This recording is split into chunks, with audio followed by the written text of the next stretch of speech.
Hey guys, welcome back to The Readers. I hope you are having an amazing day. Let's get right into the stories. The first one is a pro-revenge story. To the backstory, this all happened in an EU country. I won't say which one, sorry.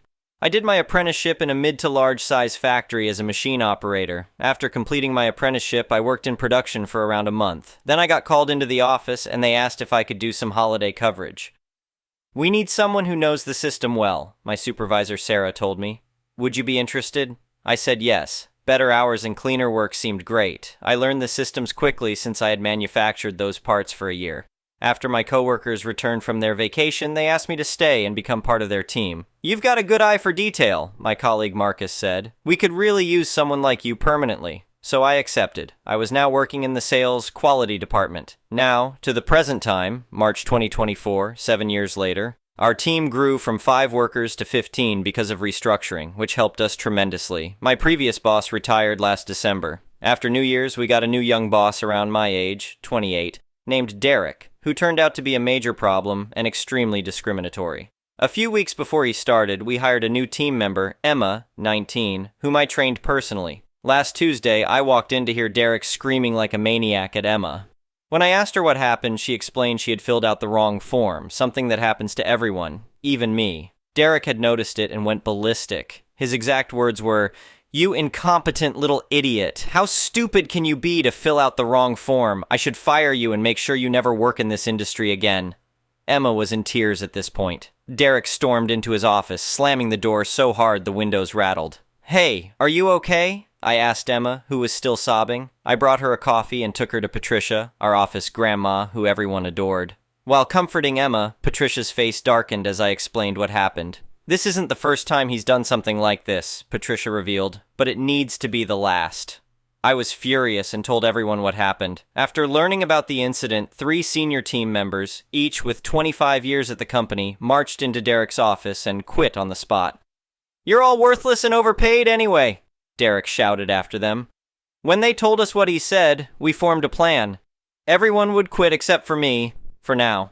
What Derek didn't know was that we had a crucial customer audit scheduled in 3 weeks, and I was the only certified person who could prepare for it. Failing this audit would cost us 15 to 20 million euros and lose us the contract. When Derek learned that the entire department quit except for me, he came storming out. "Why the hell did everyone quit?" he demanded. "Maybe because you're toxic and discriminatory?" I replied calmly. "What did you just say?" he sputtered, face reddening. "You heard me. And remember that big audit in 3 weeks with Client X? Yeah, what about it? Well, I'm the only one certified to prepare it. So what? I quit too. I won't work for someone like you. See you never." I walked out to say goodbye to my co-workers throughout the factory. The VP of production, Michael, noticed the commotion and asked what was happening. After I explained, he immediately called our CEO, James. "James, get down to the production floor now. We've got a situation," Michael said urgently. "Is it that important? If you want to pass the audit in 3 weeks, then yes, move quickly." James came running down with the entire C-suite. When they heard what happened, they were livid. They asked how to fix it. "Fire Derek and hire someone qualified," I suggested. Given my experience with training and certifications, they asked if I'd be interested in the position. We all headed to my soon-to-be new office where Derek was still sitting. "Come crawling back already?" Derek sneered. "Actually, I'm here to inspect my new office." "You're fired," Derek laughed. "You can't fire me. Only the CEO can do that." James stepped forward. "Get out of my company now, and I'll make sure every company knows exactly why you were terminated." Derek went pale as a ghost. The police were called to remove him for trespassing. In the end, I received a 70K raise and a bonus option, which I declined and asked to distribute among my coworkers, worth 1 million euros in total. James agreed, everyone got their jobs back, and we completed the audit flawlessly. The client was happy, and so were we. The next one is an entitled people's story. I've lived on my 5-acre estate at the edge of town for over 15 years. The property has been in my family since the 1960s, long before any housing developments popped up nearby. About 8 years ago, a fancy subdivision was built next door with its own homeowner association. I never had any issues with them until last summer when I hosted my annual charity event for the local children's hospital. Every year I transform my grounds into a huge carnival with rides, games, and food vendors. All proceeds go to helping sick kids. I get proper permits, hire security, and make sure everything is up to code. The event has grown popular, bringing in over $50,000 for the hospital last year. The morning of the event, I was directing vendors where to set up when a woman in a crisp pantsuit marched onto my property like she owned the place. She introduced herself as Patricia, the homeowner association vice president from next door. "You need to shut this down immediately," she demanded. The homeowner association board never approved this event. I tried explaining that I wasn't part of their homeowner association and didn't need their approval for anything on my private property. She wasn't having it. "This will bring unnecessary traffic and noise to our community. Plus, your tacky carnival decorations violate our aesthetic guidelines. Again, I'm not in your homeowner association. Your rules don't apply here. Please leave. We open in 2 hours." Instead of leaving, Patricia started taking photos and telling my vendors they were in violation of homeowner association policies. Several got nervous and considered packing up. I had to repeatedly assure them they were fine. When she started harassing the ride operators about unauthorized commercial activity, I called the police. 2 officers arrived quickly, and Patricia launched into a speech about her authority as Homeowner Association VP. The officers checked my permits and property records, then informed Patricia she was trespassing. She turned red-faced, but finally left after they threatened to arrest her. I thought that was the end of it. But an hour into the event, Patricia returned with the Homeowner Association president and their lawyer. They served me with a cease and desist letter, claiming my event violated multiple Homeowner Association covenants. My own lawyer reviewed it and laughed. The letter was full of regulations that only applied to Homeowner Association members, which I wasn't. He drafted a response explaining this and warning them about harassment. They didn't take the hint. Throughout the day, Patricia and other Homeowner Association board members kept showing up to take photos and complain about noise. My security team had to remove them multiple times. The final straw came when Patricia tried convincing parents not to let their kids on the rides, claiming they were illegal and unsafe. Several families left before I could explain the situation. Monday morning, I filed for a restraining order against Patricia and the Homeowner Association board. In court, they argued they had authority over all properties affecting their community. The judge shut that down fast. "Your homeowner association has zero jurisdiction over non-member properties," he said. "Your actions amount to harassment and tortious interference with a charitable event." The judge granted my restraining order and suggested I sue for damages. My lawyer filed suit for lost donations due to their interference. We had documentation showing at least $12,000 in lost revenue from families they scared away. The Homeowner Association's insurance company settled quickly for $25,000 plus my legal fees. They also forced Patricia to resign as VP. The new board sent a formal apology and promised to respect property boundaries going forward. This year's event was even bigger, raising over $75,000 for the hospital. The Homeowner Association kept their distance, though I noticed Patricia watching bitterly from her backyard. I made sure to wave and smile every time I saw her. Sometimes I send her photos of the giant inflatable rides being set up, just to remind her that her homeowner association power trips have consequences. The kids at the hospital are grateful for her contribution to their care. The next one is a petty revenge story. Happened 20 plus years ago. My brother has always helped himself to my stuff, money, clothes, etc.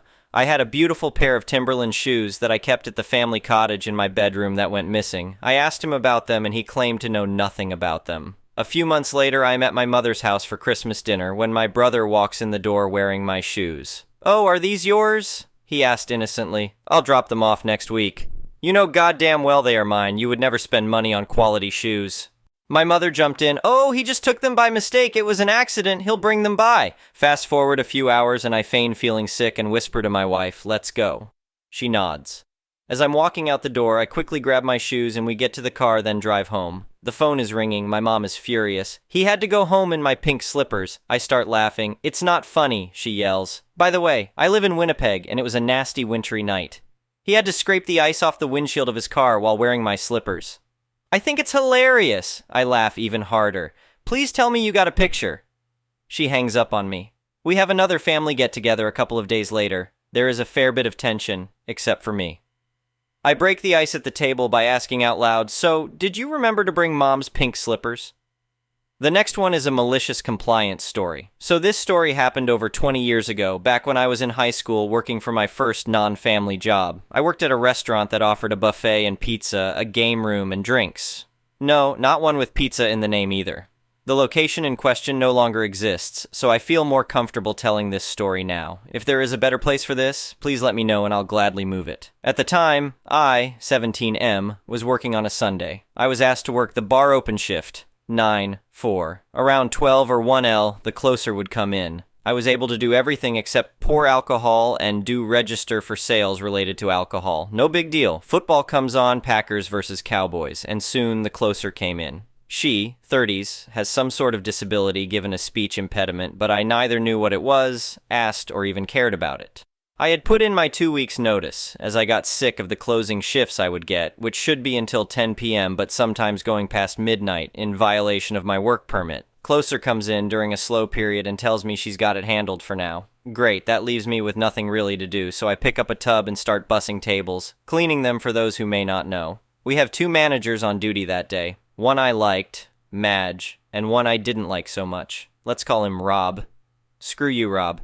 Madge sees me bussing and asks what I'm doing, so I let her know what happened. She sees the bar area getting behind with dirty glasses to be cleaned, along with a long line of customers, and asks me to go back to help. I figure I'll do the glasses and let her handle the customers. That way it's less stress for her. I get there, get going on glasses, and after a few, she sternly tells me she had it under control. I explain that I was asked by the manager to help out over here. She angrily says I'm not needed here. This left me puzzled, but I went back to bussing tables as I couldn't find any manager at the time.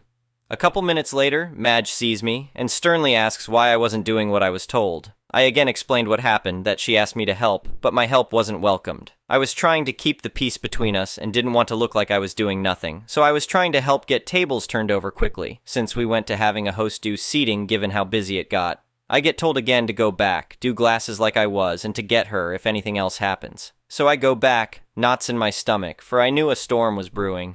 Deep breath taken, I drop my tin off for the dishwashers and go back to the bar.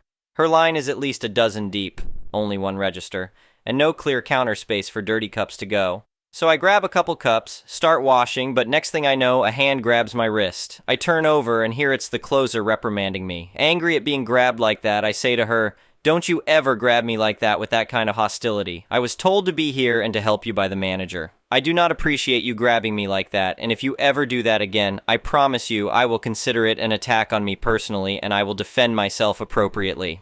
At the end of that, Manager Rob comes around, grabs her off to the side, leaving me to manage the bar by myself. The patrons there who saw what happened sided with me, saying I handled it about as well as I could have and that she was out of line. Nice to have that validation, but it mattered not. Few minutes later, I get told to go home. Wait, what? Me? Don't I get a chance to say my side of what happened? No, go home. If I leave, I'll never set foot in this store again, I say, giving one last chance to do the right thing. I don't care. Go home. Fine, I went home. Rob didn't witness any of what happened earlier, to my knowledge, and sided with her and didn't even bother getting my side of the situation, so I left. The rest of the week I was supposed to be closing the game room, 4-9. I called the next day after school, got the main manager, explained what happened, and said I cannot, in good faith, work the rest of my notice given the hostile work environment that has come up. He thanked me for my time and ensured if I ever needed a job in the future, that I would have one there. Thankfully, I didn't need to go back, but was still nice to know. The next one is an entitled people's story. So, this happened a few years ago during COVID, I don't remember which year, when I worked as a deckhand and lifeguard on a snorkel excursion boat. I'm a free diver, and on occasion also spearfish, albeit rarely. A little before COVID, my friend who is a photographer added me to a dive group she is a part of. I was excited as I didn't have many diving buddies and didn't like diving solo, so I thought I might make some new dive buds. My partner and I live with his parents and his mother is super high risk for complications, so we were pretty strict about COVID precautions and social distancing. I decided to join one of the dive days with about 7 other people in the dive group. I figured it would be easy to social distance. It was my first time meeting these people aside from my original friend. Before we even got in the water, I started to realize they might not be my kind of people. I tried to meet people, but most weren't interested in chatting with me. They made a circle to talk, and I ended up standing awkwardly on the outside uninvolved because they were almost shoulder to shoulder and I needed to social distance. I tried to be involved in the topics, but it felt like cool story bro kind of thing, and I just kind of stopped trying. Well, after that dive, I decided I'd likely wait till COVID passed more to dive with them, unless it was less than 3 people, since none of them took any precautions. I'd still check in on the group a few times a week in case something small was planned, and I felt like joining, but most times it was larger groups or scheduling didn't align. Since I was reading the chats, I learned a bit more about this group, mainly that many in the group are vegan. They didn't like me asking if anyone would like to join a spearfishing session. 1412 were anti-vax. That most were either photographers or influencers. I did have a few good friends in the group, but I had met them prior to the group. I worked on the boat 3 days a week, but my captain wanted to hire another person to work the other 2, 3 days a week, so I offered up the job in the dive group since I knew most everyone could free dive the minimum 40 feet required for the job. Only one person was interested, but scheduling didn't work out. The admin of the group, we will call Maisie, ended up removing me from the group without warning. I didn't find out till I tried to find the chat and it was gone, so I asked her about it. She said she removed me because I wasn't participating in dives right now. I had told the group I was only doing 2, 3-man dives till vaccines were available and or COVID was less of a concern. This was because most of the dives had been larger groups or scheduling issues, so yeah, I hadn't been participating much. She said she needed to make room for people to join the group that wanted to and that would actually participate. Ouch. But okay, fair. I thought the fact she didn't tell me when she did it was weird, but just moved on since I still had my prior friends. Now, I never told them I also run the social media page for the boat company I work for. And a few days after getting booted from the group, I get a message to our company's SM from Maisie. Is she inquiring about the available position we need filled to help us get more business and survive COVID? Nope. She wants a free half-day excursion to the neighboring island in return for exposure, telling us how her followers will be booking our trip, and she'll bring a boost of profits by promoting us. Can't say I was surprised. Disappointed, yes. I don't remember exactly what I wrote back to her, but this is the closest I can recollect. Hello, thanks for reaching out to our company. Unfortunately, due to COVID restrictions, our capacity has been cut in half to adhere to social distancing requirements. This has led to our demand rising since what we could previously accommodate in one excursion must now be split into 2 trips a day at max capacity restrictions. You promise that exposure will increase our bookings, but without a contract showing hard numbers and an agreement to reimburse us if projections fall short of the agreed amount. We cannot warrant a free half-day excursion for exposure over a paying guest. We are also short-staffed and only able to operate 3 days a week at this time, limiting our income even more under the already financial strain of COVID. Local businesses dealing with these setbacks is widely known about, and we find it in bad taste to request free excursions or products from small businesses under this well-known strain. We can offer you a resident discount, but that is all. We hope you decide to support small businesses in this time, however we understand COVID has put financial strain on all. We do have positions open to apply for if you have had trouble finding work and making ends meet in these hard times. She never responded, and I never talked to or saw her again. About 6 months to a year later, the COVID restrictions lightened a bit for travel, and our location was drowning in tourists. Our already high demand skyrocketed, and we were doing 3, 4 trips a day, nearly back-to-back, because we were still short-staffed. I busted my ass, and I made bank. I was able to save up for a big purchase a few years faster than planned, and all I could think about was how if she had taken up the job offer instead of asking for free stuff, they'd have a great job on the water and be making some great money. The next one is an entitled parent story. I'm a 31F who is working on a second master's degree, and I start law school next year. I have a family already. I live in a completely different state than my mother. My mom, who is almost 60, refuses to work, as she calls it, embarrassing. She used to work years ago and then just up and quit on a limb. Never went back after that. Now she's constantly trying to find ways to make fast money or comes up with a new business idea every week that she never even starts. She's lazy, and I hate to say that. I hate to even put her in the negative light because, well, she's my mom. But my little sister, who still lives with my mom, asks me for money here and there for school things and that sort of thing, to which I always say yes because she's obviously not getting it from her parent. I feel bad because I want her to be able to enjoy her childhood without being excluded from activities and trends and that sort of thing. Well, me and my sister made a joke about it, how she always asks for money and I send it right away. I think my mom saw that as an opportunity to ask me for money the same way my sister does, so now it's a weekly thing where she's asking me for money. I hate to say no to my mom. There's been a couple times where I'll lie and say I don't have the amount she asks for and I'll send less, but yesterday it pissed me off so much because she asked me for money. Sometimes I don't even like to open her messages because it's like that is all she messages for now. When she messaged me, she blew up my phone messaging and calling saying it was an emergency and needed it right away. I didn't respond until today. I sent her less than what she asked again and sent it through Cash App. She wakes up mad and says, I clearly told you to send it through Zelle. She clearly did not say that, however. I would have caught that because when she asks for money through Zelle, for some reason it takes her a few days to receive it, and if she needed it right away, why would we go through Zelle? Common sense. When I sent through Cash App, it was a big deal because apparently it took it from her because she owed something. Then she got mad. How is it my fault you had a debt that I covered? I don't know. Am I wrong? How should I approach this at this point?